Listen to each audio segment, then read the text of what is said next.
warahmatullahi wabarakatuh. Alhamdulillah Rabbil Alamin. Wassalatu wassalamu ala ashrafil anbiya'i wal mursalin Sayyidina wa habibina wa syafi'ina wa maulana Muhammadin wa ala alihi wa ashabihi ajma'in wa ba'd. Hadaratul mukarramun, para asatidzah, para hujjaj, bapak-bapak, saudara-saudara sekalian yang saya hormati, syukur alhamdulillah pada malam hari ini kita bisa hadir kembali untuk sama-sama kita melanjutkan pengajian kita membaca kitab Mukhtasar Minhajul Qasidin. Mudah-mudahan kehadiran kita ke majelis ini mendapatkan jalan pahala dari Allah Subhanahu wa taala. Mari sama-sama kita awali, kita buka majelis kita ini dengan kita bermunajat kepada Allah Subhanahu wa taala. Mudah-mudahan apa yang menjadi hajat kita semuanya dimudahkan dan dikabulkan oleh Allah Subhanahu wa taala. Amin ya rabbal alamin.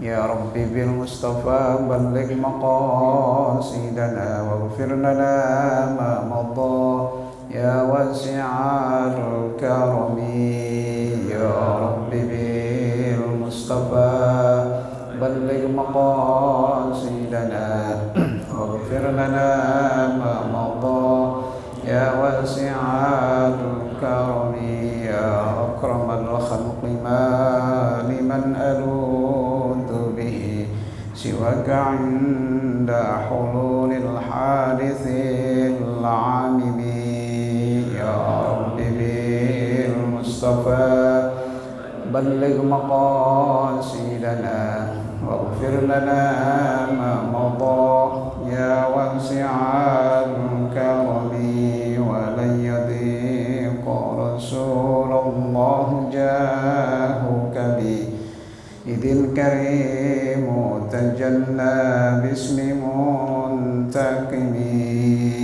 Ya Rabbi bil Mustafa balligh maqasidana waghfir lana ma madha ya wasi'al karami. Allahumma salli wa sallim wa barik alaihi. Selanjutnya mari sama-sama kita baca suratul Fatihah.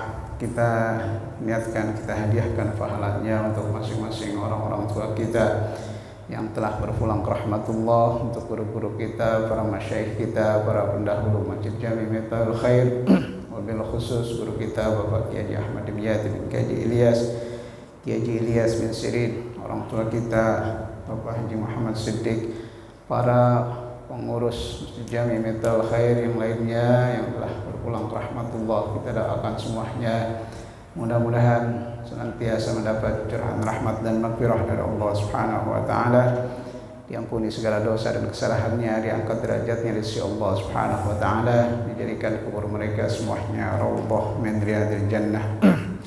Al-Fatihah. Kita niatkan juga untuk saudara-saudara kita yang dalam keadaan kurang sehat, bil khusus saudara kita Agus Sugita, ya, bendahara masjid yang sampai saat ini masih kurang sehat. Kita doakan mudah-mudahan Allah Subhanahu wa taala menyehatkan badannya, mengangkat penyakitnya untuk bisa beraktivitas seperti sedia kala. Al-Fatihah. Juga kita niatkan untuk anak-anak kita, cucu-cucu kita yang saat ini dalam menghadapi ujian di sekolahnya masing-masing. Kita doakan mudah-mudahan Allah Subhanahu wa taala senantiasa mencurahkan futuhal arifin untuk mereka semuanya. Kita doakan semoga anak-anak kita, cucu-cucu kita menjadi anak yang sholihin, sholihat, berbakti kepada kedua orang tuanya, berbakti kepada agamanya, kepada nusa dan bangsanya. Ala hadiniyah wa kullu niyatin shalihah ila hadratin Nabi Mustafa Rasulillah sallallahu alaihi wasallam. Al-Fatihah. A'udzu billahi minasyaitonir rajim. Bismillahirrahmanirrahim. Alhamdulillahi rabbil alamin, arrahmanir rahim, maliki yaumiddin. Iyyaka na'budu wa iyyaka nasta'in. Ihdinas siratal mustaqim, siratal ladzina an'amta 'alaihim ghairil maghdubi 'alaihim waladdallin. Amin. Kita lanjutkan ya. Sekarang masuk ke faslun fi adabil faqir fi faqrihi ya. Bab selanjutnya atau fasal selanjutnya adalah adab orang fakir dalam kefakirannya. Yaqulu musannif rahimakumullah yanbaghi lahu an la yakuna karihan lima ibtalahu Allah bihi minal faqr ya. Tentunya ketika Allah Subhanahu wa taala ya, menakdirkan ya, karena apa yang dihadapi manusia hidup di dunia ini tidak luput dari takdir Allah Subhanahu wa taala, dari ketentuan Allah Subhanahu wa taala, dari ketetapan yang Allah Subhanahu wa taala tetapkan. Ya, ketika kita masih berada dalam rahim ya, ibu kita ya, saat Allah Subhanahu wa taala meniupkan roh dari janin ya, saat janin berumur 4 bulan ya, ditiupkan oleh Allah Subhanahu wa taala ya, melalui malaikat roh ke dalam janin tersebut ya. Saat itu dituliskan ya, tentang rezeki kita, ditentukan tentang umur kita ya, ditentukan oleh Allah Subhanahu wa taala jodoh ya, kita ya. Semuanya menjadi ketetapan Allah Subhanahu wa taala ya. Maka ketika kita hidup di dunia ya, apa yang menjadi ketetapan itu ya, harus kita terima ya, harus kita terima ya. Termasuk ketika seseorang mendapatkan dalam kehidupannya mungkin dalam keadaan serba kurang ya, al-faqr ya, serba kurang ya. Ada orang yang hidup dalam kacamata orang lain atau dalam pandangan orang lain ya, hidupnya kurang, tapi pada hakikatnya dia hidup dalam kecukupan ya. Saya katakan kecukupan kenapa? Karena ketika dia mempunyai hajat, mempunyai keinginan ya, ketika dia punya keperluan, itu ada aja jalannya ya, itu ada aja rezekinya ya. Tapi rezeki itu tidak terlihat banyak di tangannya. Orang itu hidup dalam keadaan kesederhanaan, tapi banyak hajat-hajat yang diinginkan atau keperluan-keperluan yang ada padanya itu tercukupi. Artinya hidup dalam berkecukupan, walaupun secara material ya, tidak terlihat di tangannya ya, harta yang banyak ya. Anaknya sekolah, ada aja rezekinya buat bayar sekolah anaknya ya. Dia punya keperluan ini, ada aja jalannya ya. Itu semuanya adalah rezeki dari Allah Subhanahu wa ta'ala. Namun ada juga orang yang memang ya, dalam pandangan manusia hidup dalam serba kurang ya, memang realitanya demikian. Orang itu pun merasakan ya, ketika butuh untuk ya, membayar sesuatu itu enggak ada ya. Tapi semua itu memang menjadi ketentuan Allah Subhanahu wa ta'ala. Nah, itu semua adalah ujian dari Allah Subhanahu wa ta'ala. Ada orang yang diuji dengan kekurangan, sebaliknya ada juga orang yang diberi kelebihan ya, kelebihan harta. Itu adalah ujian, semua ujian ya. Karena kehidupan kita di dunia ini semua adalah ujian dari Allah Subhanahu wa ta'ala. Apakah kita bisa menerimanya ya, apakah kita bisa mensyukurinya ya. Artinya mensyukurinya itu pada saat kita dalam keadaan kekurangan ya, kita terima apa yang menjadi ketentuan itu dan tidak menjauhkan kita dari Allah Subhanahu wa ta'ala ya. Semua itu adalah ujian dari Allah Subhanahu wa ta'ala. Maka yang bagilahu alla yakuna karihan, enggak boleh kita benci dengan ujian yang Allah Subhanahu wa taala berikan kepada kita melalui kekurangan, ya, melalui kefakiran, ya, karena itu adalah ujian dari Allah Subhanahu wa taala. Wa arfa min hadza ay yakuna radiyan farha. Bukan hanya sebatas kita menerima, ya, yang menjadi ketentuan Allah Subhanahu wa taala, yang menjadi ketetapan Allah Subhanahu wa taala, ya, derajat lebih tinggi lagi, ya, dari sikap kita menghadapi ujian tersebut ketika Allah Subhanahu wa taala, ya, berikan kita ujian dari kekurangan, dari kefakiran itu, ya, menjadi sikap yang terpuji, ya, yang mulia itu kalau kita ridho dengan ketetapan itu, bahkan, ya, kita fariha itu artinya senang, ya, artinya enggak ngeluh, ya. Allah Subhanahu wa taala berikan ujian dari kekurangan itu, tetap dia merasa, ya, senang karena memang itu adalah ketentuan Allah Subhanahu wa taala. Artinya dia ridho dengan ketetapan Allah Subhanahu wa taala. Dia terima apa yang menjadi takdir dari Allah Subhanahu wa ta'ala, wa yakunu mutawakkilan 'ala Allah Subhanahu wa ta'ala wa thiqan bihi, ya. Dia terus bertawakal kepada Allah Subhanahu wa ta'ala, artinya tidak membuat dia jauh dari Allah Subhanahu wa ta'ala. Ada orang merasa karena enggak punya apa-apa, ya, marah sama Allah Subhanahu wa ta'ala, ya. Dia marah kepada Allah Subhanahu wa ta'ala, ya. Disuruh ibadah dia enggak mau, ya. Kenapa? Karena dia merasa tidak diperhatikan oleh Allah Subhanahu wa ta'ala, ya. Dia jadikan hidupnya susah, ya.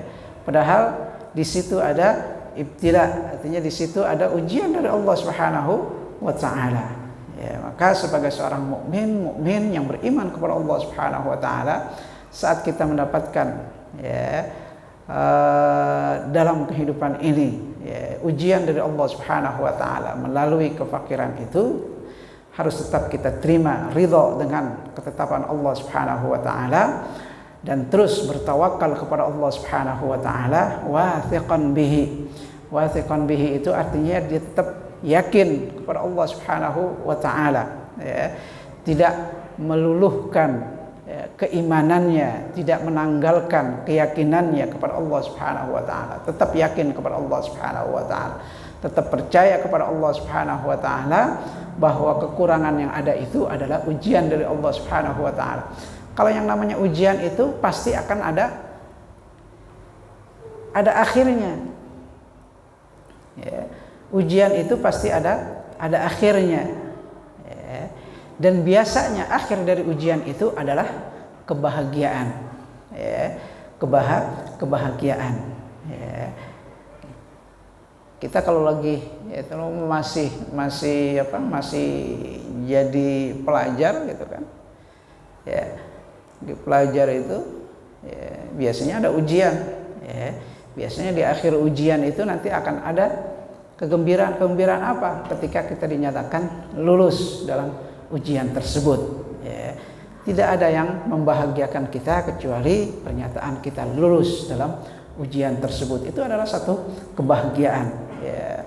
Anaknya bahagia, orang tuanya, ya, yang membiayainya juga akan merasa bahagia, ya, karena mendapat nilai dari kelulusannya tersebut, ya, dalam ujian. Wa mata aqsal hal wa kana yashku ila al-khalq wa la yashku ila Allah ta'ala kana al-faqru 'uqubatan fi haqqihi. Sebaliknya, jika dilakukan itu adalah kebalikan dari tadi, ya, Allah Subhanahu wa ta'ala berikan ujian dari kefakiran tersebut, dia tidak menerima, dia tidak ridho dengan ketetapan Allah Subhanahu wa ta'ala, dia tidak bertawakal kepada Allah Subhanahu wa ta'ala, artinya membuat dia jauh dari Allah Subhanahu wa ta'ala. Bahkan dia senantiasa yashku ilal khalq, sering mengeluh kepada orang lain. Al-khalq maksudnya, ya, selain Allah Subhanahu wa ta'ala. Kalau mengeluhlah kepada Allah Subhanahu wa ta'ala. Dengan apa? Dengan beribadah kepada Allah Subhanahu wa ta'ala. Keluhkan, ya, apa yang menjadi keluhan kita kepada Allah Subhanahu wa ta'ala. Sampaikan, ya. Melalui apa? Melalui doa kepada Allah Subhanahu wa taala. Melalui apa? Melalui zikir kepada Allah Subhanahu wa taala. Melalui ibadah kepada Allah Subhanahu wa taala. Itu keluhan kita kepada Allah Subhanahu wa taala. Bukan kita keluhkan kepada orang lain, kepada sesama makhluk. Karena kalau kita sampaikan keluhannya kepada makhluk, makhluk sendiri juga punya keluhan. Lain kalau keluhannya itu kita sampaikan kepada Allah Subhanahu wa taala yang mempunyai atau yang menciptakan makhluk. Karena Allah tidak ada keluhannya. Allah tidak mempunyai keluhan. Kalau kita menyampaikan keluhan, sampaikanlah kepada Allah Subhanahu wa taala.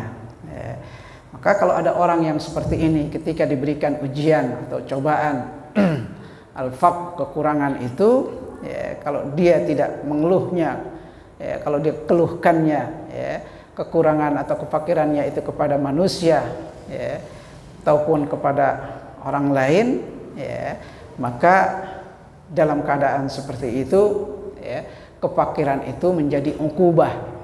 Ukubah itu dari hukuman dari Allah Subhanahu wa taala.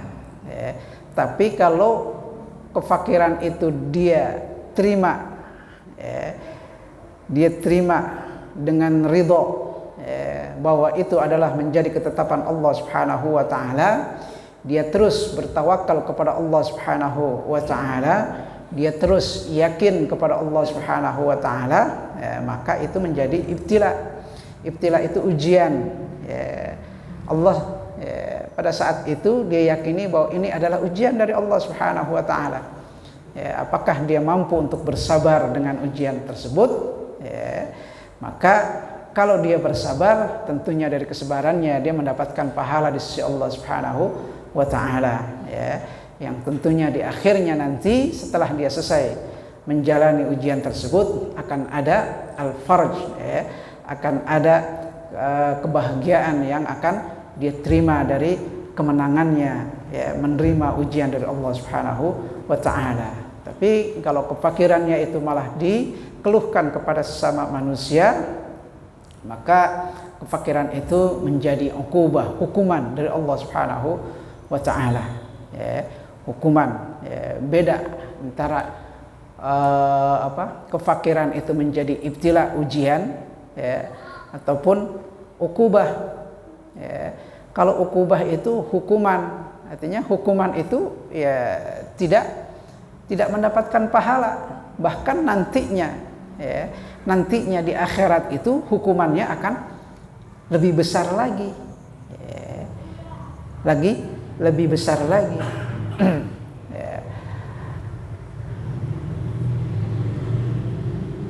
Kalau kefakiran atau kekurangan dalam hal material yang dialami oleh seorang mukmin muslim dalam kehidupan dunia ini, maka itu menjadi ibtila.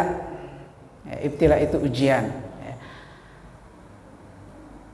Ada kefakiran ataupun kekurangan material dalam kehidupan ini menjadi ukubah. Yang jelas-jelas itu jika Allah Subhanahu wa taala turunkan kepada orang yang tidak beriman kepada Allah Subhanahu wa taala.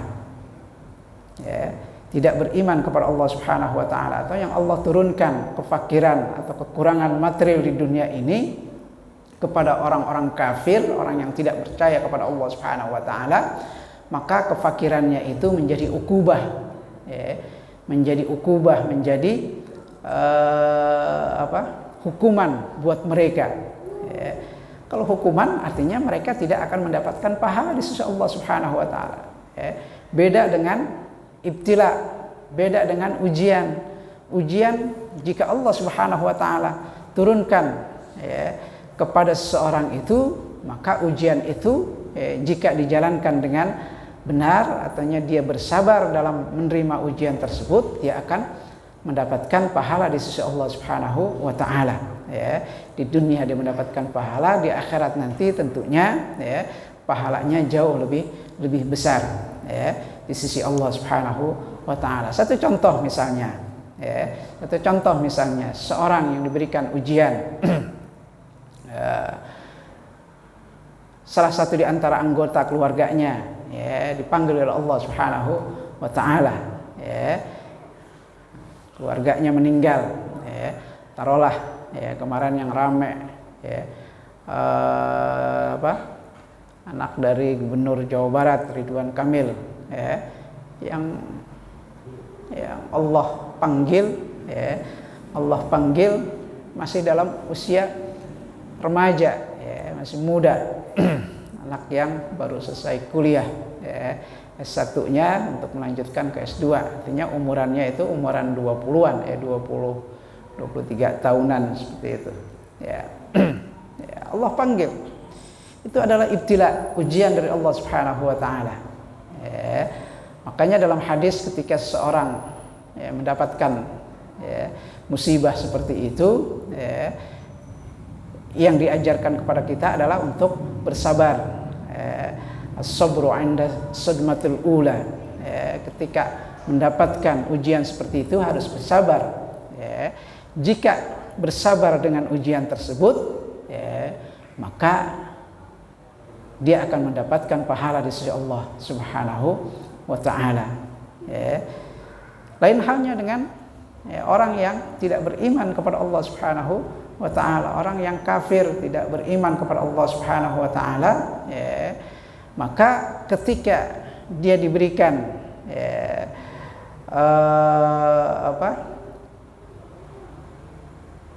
kekurangan tadi, atau seandainya mungkin ada di antara keluarganya juga yang meninggal yang dipanggil oleh Allah Subhanahu wa taala, maka di situ bukan ibtila, di situ bukan ujian, tapi itu adalah ukubah, hukuman kepada mereka. Kenapa? Karena mereka pada dasarnya memang tidak percaya kepada Allah Subhanahu wa taala, dan Allah Subhanahu wa taala ingin memberikan hukuman kepada mereka ketika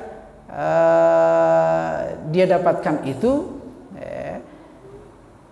dia tidak mendapatkan pahala dari Allah Subhanahu wa taala.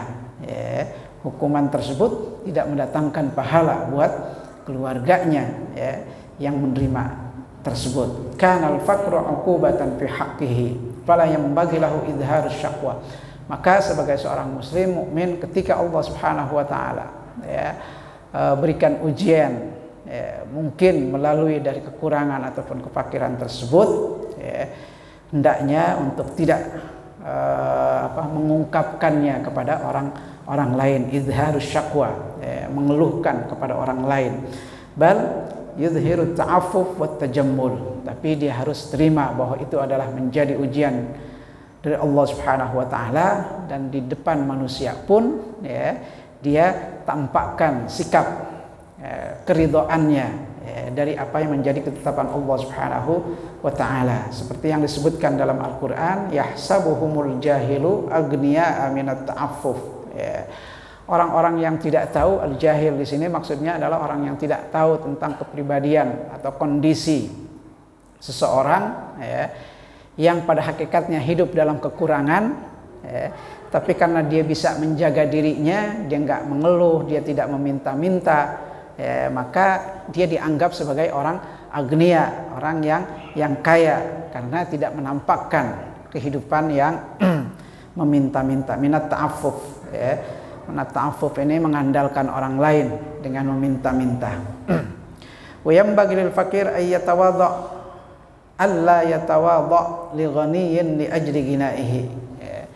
Orang yang diberikan kefakiran, itu tidak selayaknya untuk merendahkan dirinya di hadapan orang kaya. Artinya kita nggak perlu minder ketika Allah Subhanahu wa taala berikan ujian berupa kekurangan, kefakiran itu, nggak mesti harus membuat kita minder di hadapan orang yang kaya. Wala yarghabu fi mujalasatihi, juga nggak perlu berharap untuk bisa berteman dengan orang kaya, karena berharap untuk mendapatkan imbas dari kekayaannya, nggak perlu seperti itu. Wa yanbaghi lahu aidan alla yaftarra 'anil ibadah bisababi faqrihi. Nah, ini yang penting.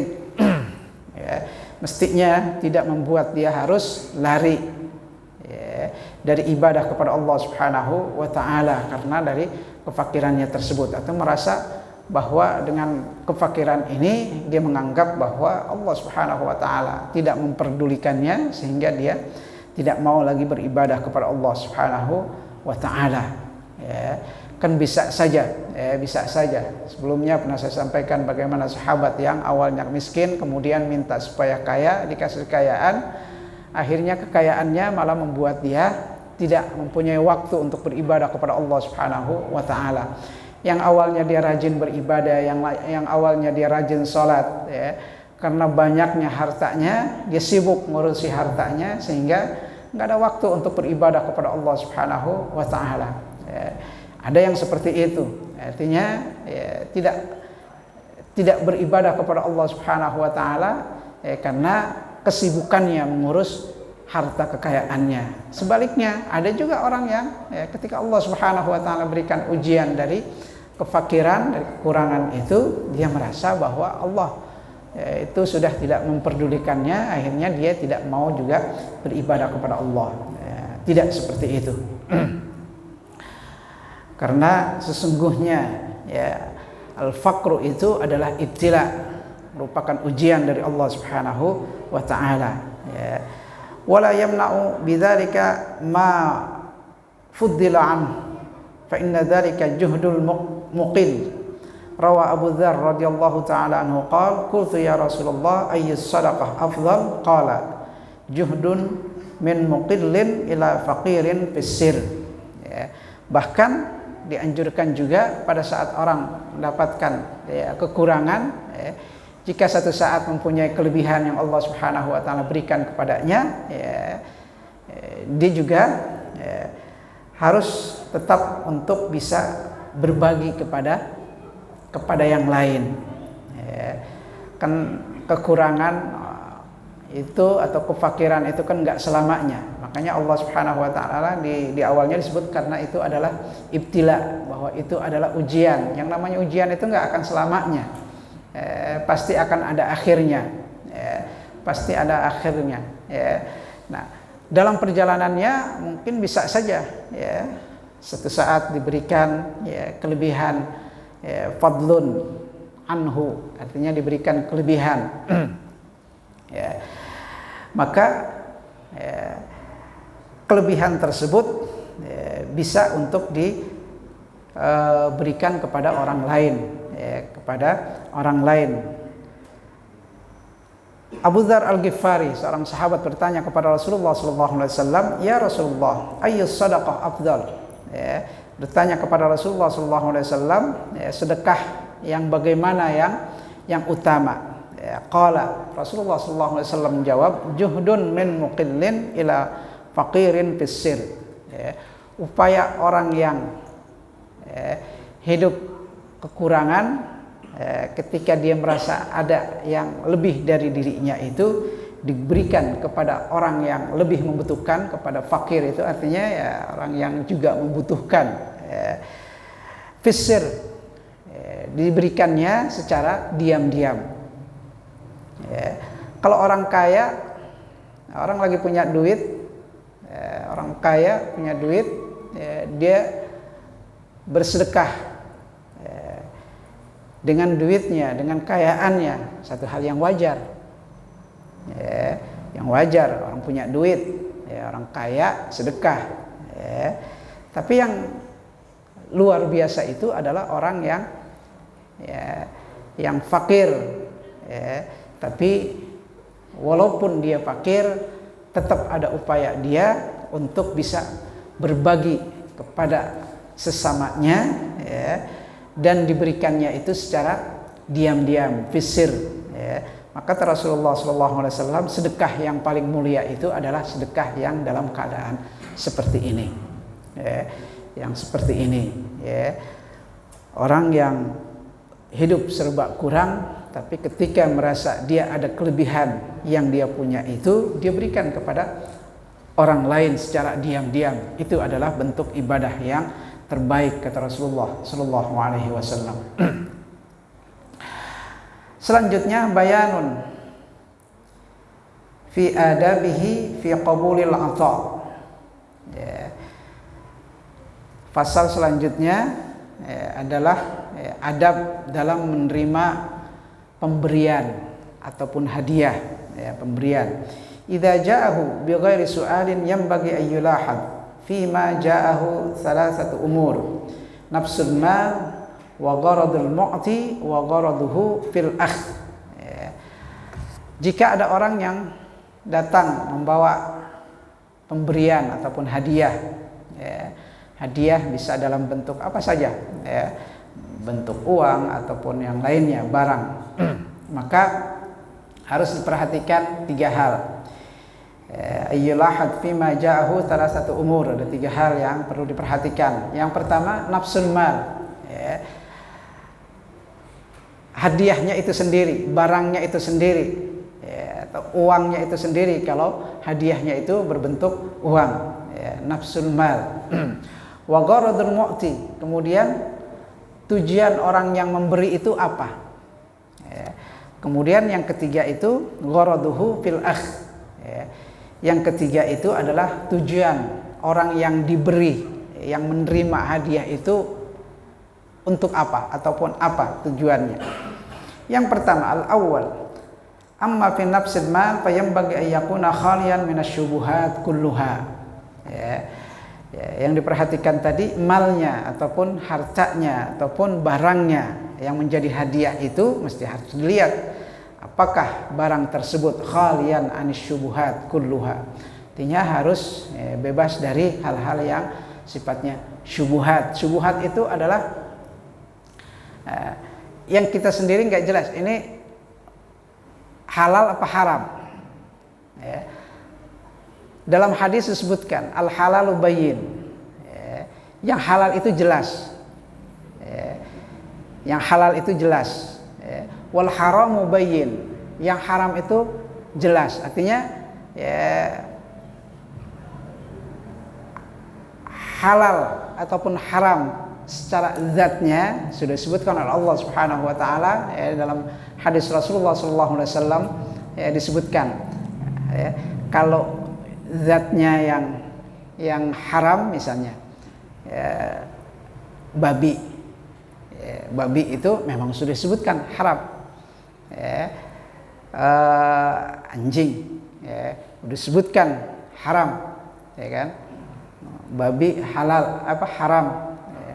Soalnya ada juga, ya, warung Padang jual rendang babi, ya kan, ada, ya, lagi ramai juga. Ya, itu sudah jelas, itu namanya zatnya memang, ya, emang udah disebutkan haramnya, ya. Khamar itu haram, ya, haram, zatnya itu memang sudah disebutkan, ya, makanya disebut al halalu bayyinun wal haramu bayyinun, sudah disebutkan. Tapi ada hal-hal yang syubuhat. Syubuhat ini wa ma bainahuma mustabihat atau syubuhat. Mustabihat itu yang enggak jelas ini halal apa haram, ya, ini halal apa haram, ya. Termasuk yang disebutkan di sini khalian anisyubuhat kulluha, yang ragu-ragu aja, yang status hukumnya masih samar-samar, itu namanya mustabihat atau syubuhat, hukumnya masih samar-samar, belum jelas, ya. Itu, ya, harus ditinggalkan. Artinya nggak boleh kalau hadiahnya itu, ya, barangnya itu, ya, barangnya yang masih, ya, samar-samar hukumnya. Yang dimaksudkan di sini hukum adalah hukum, bukan zatnya, hukumnya, ya. Hukumnya itu misalnya, ya, misalnya uang yang kita terima, ya, uang yang kita terima dari gaji, ya, kerja kita atau usaha kita, ya, itu haram, itu halal, ya. Tapi kalau uang yang didapat dari mencuri punya orang lain, ya, itu menjadi haram, ya, itu hukumnya, ya, itu hukumnya. Ada yang kita nggak tahu, ya, yang kita nggak tahu ini uang ini haram atau halal, atau didapatkan dari cara yang benar, ya, atau tidak benar, ya. Itu namanya mustabihat atau syubuhat, ya, dari hukumnya. Ya, kalau uangnya kan uang ya secara zatnya dia halal, tapi hukumnya, ya, hukumnya itu artinya dari mana uang itu didapat. Kalau didapat dari jalan yang halal menjadi halal, ya. Kalau didapat dari cara yang haram, ya, itu menjadi haram. Ya. Nah, hadiah, jika kita diberikan hadiah, maka status hukum dari hadiah tersebut harus jelas, ya. Harus jelas, ayyakuna khaliyan anis syubuhat kulluha. Artinya khaliyan itu ya enggak ada unsur yang syubuhat, yang hukumnya samar. Fa in kana fihi syubhah falyahtariz an akhdhihi. Maka kalau ya, hadiah itu ya hukumnya masih samar-samar, lebih baik tidak diterima. Falyahtariz an akhdhihi, ya, hati-hati untuk mengambilnya. Artinya ya lebih baik enggak usah diterima, ya, enggak usah diterima, ya. Waqad taqaddama fi kitabil halal wal haram darajatus syubhah, ya. Dulu waktu di awal-awal bab tentang halal dan haram itu, ya, sudah dijelaskan, ya. Jadi kalau ada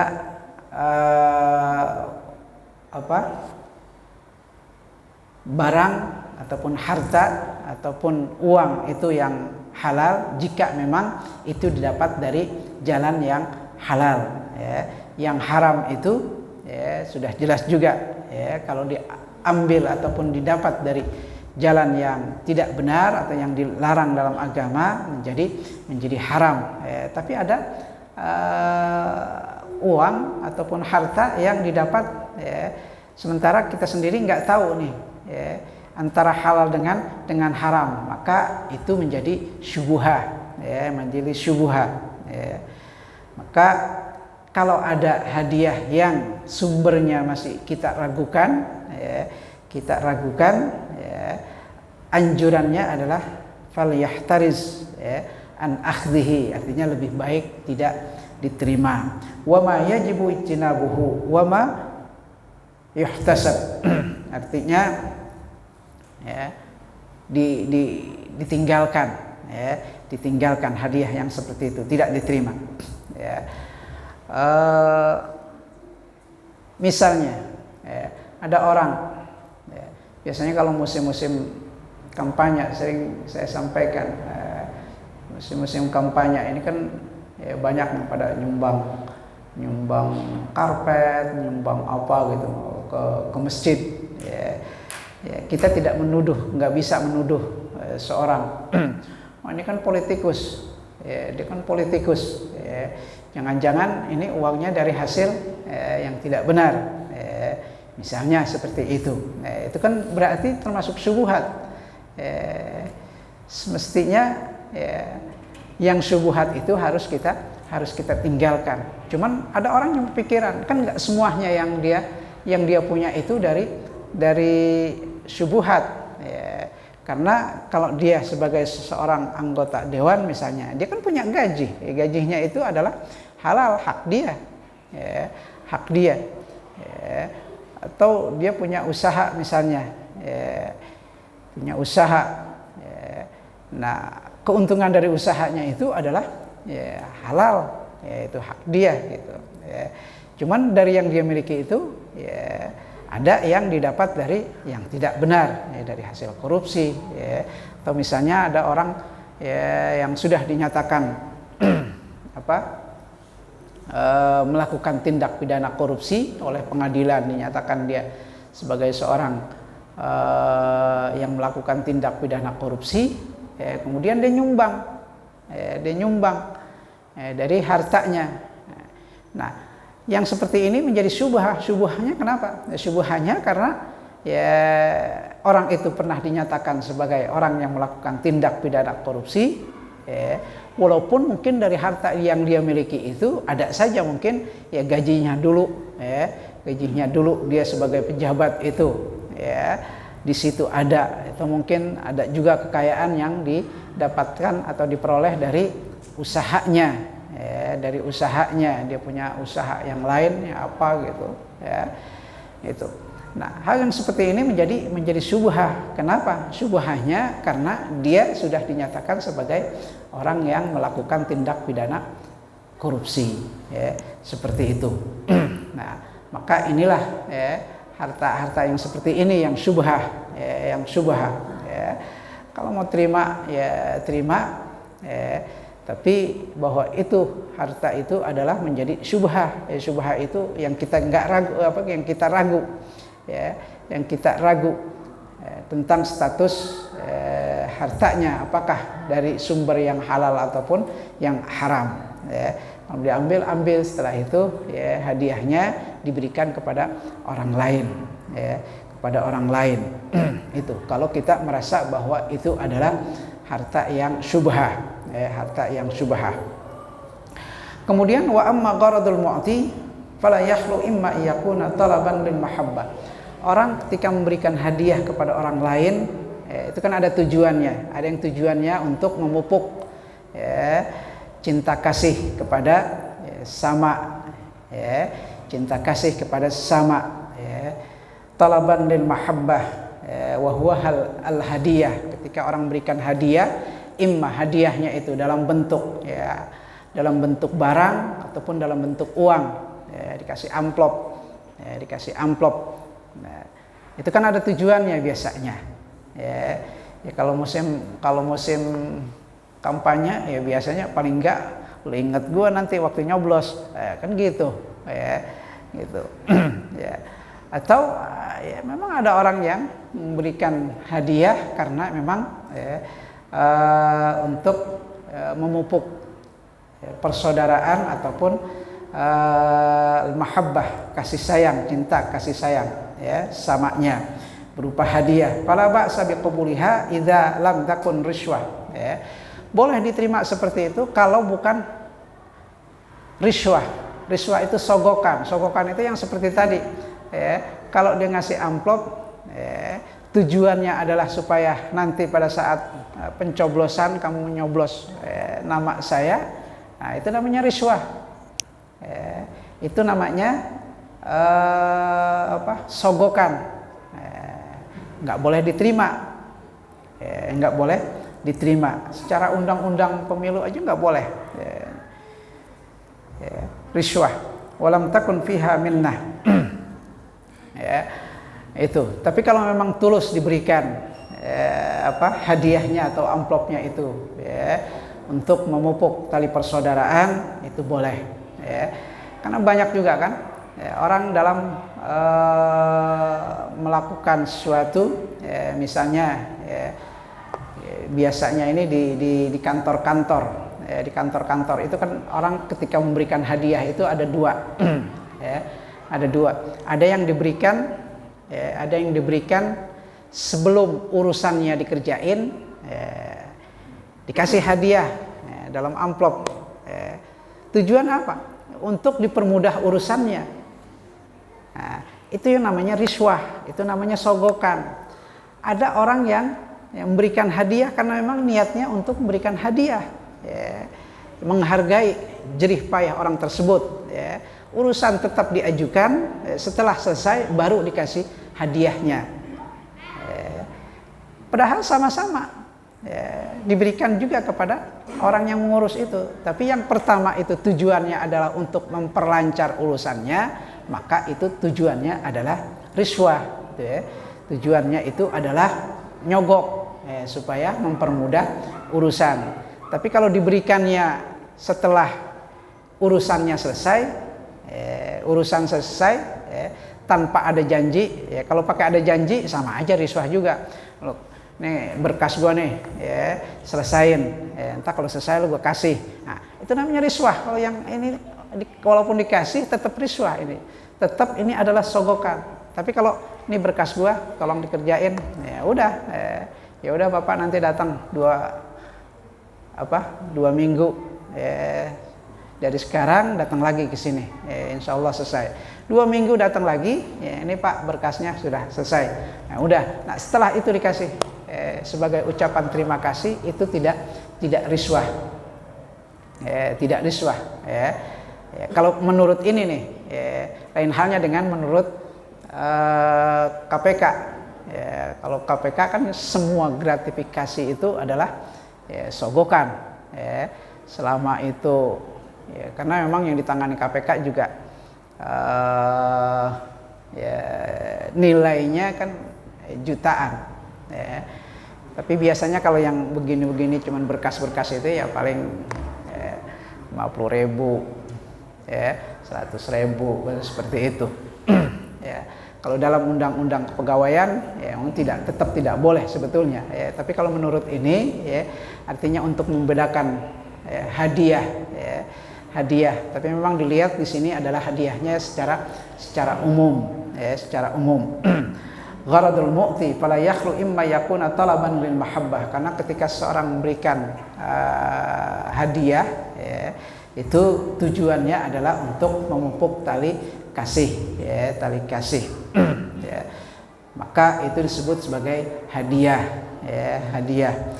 Fala ba'sa biqabuliha, dan yang seperti itu boleh untuk diterima.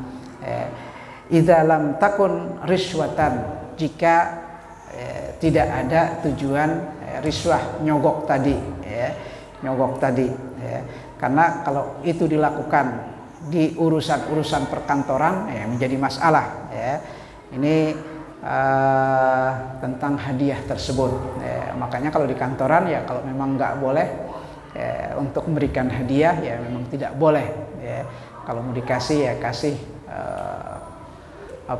ya, merasa ini ya sedekahin aja sama yang lain ya. Karena ada orang yang merasa kalau urusannya lancar itu mau sedekah gitu kan istilahnya ya, rasa syukurnya itu diungkapkan dalam bentuk hadiah ya, bersedekahnya itu dalam bentuk hadiah ya. Biasanya hadiahnya kan diberikan kepada orang yang membantunya ya. Kalau dalam perkantoran misalnya hal yang seperti ini dianggap sebagai riswah, sebagai sogokan ya jangan, karena ujung-ujungnya nanti akan bermasalah ya.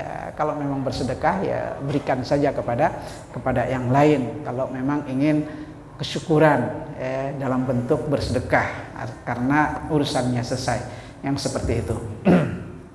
Ini dua unsur yang sudah kita baca. Yang pertama adalah nafsul mal ya, ketika kita menerima hadiah kita lihat hartanya ataupun hadiahnya tersebut apakah bersumber dari yang halal ataupun yang haram. Kalau sudah jelas yang haram ya kita tolak.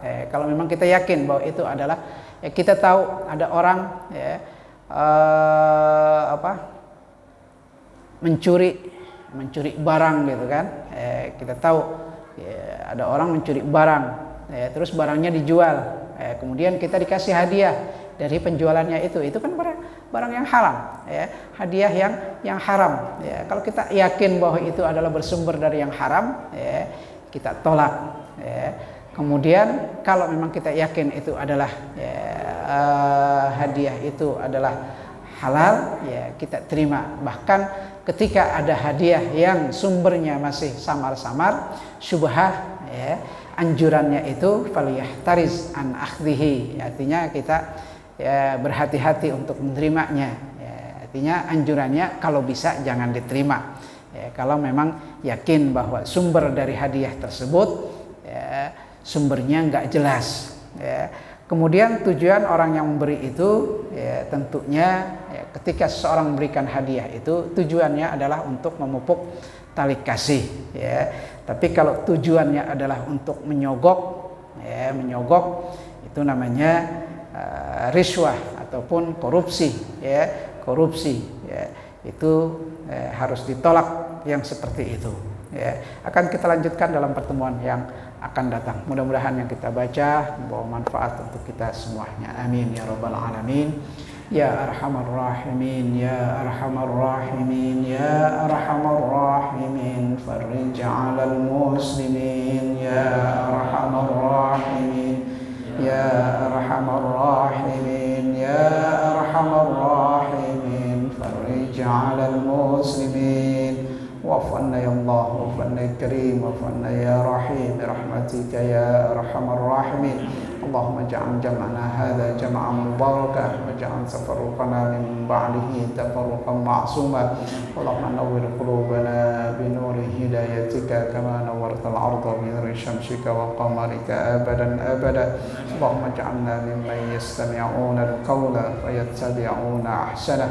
ربنا تقبل منا إنك أنت السميع العليم وتب علينا إنك أنت التواب الرحيم. ربنا آتنا في الدنيا حسنة وفي الآخرة حسنة وقنا عذاب النار.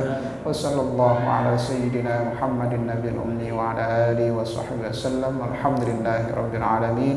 السلام عليكم ورحمة الله وبركاته.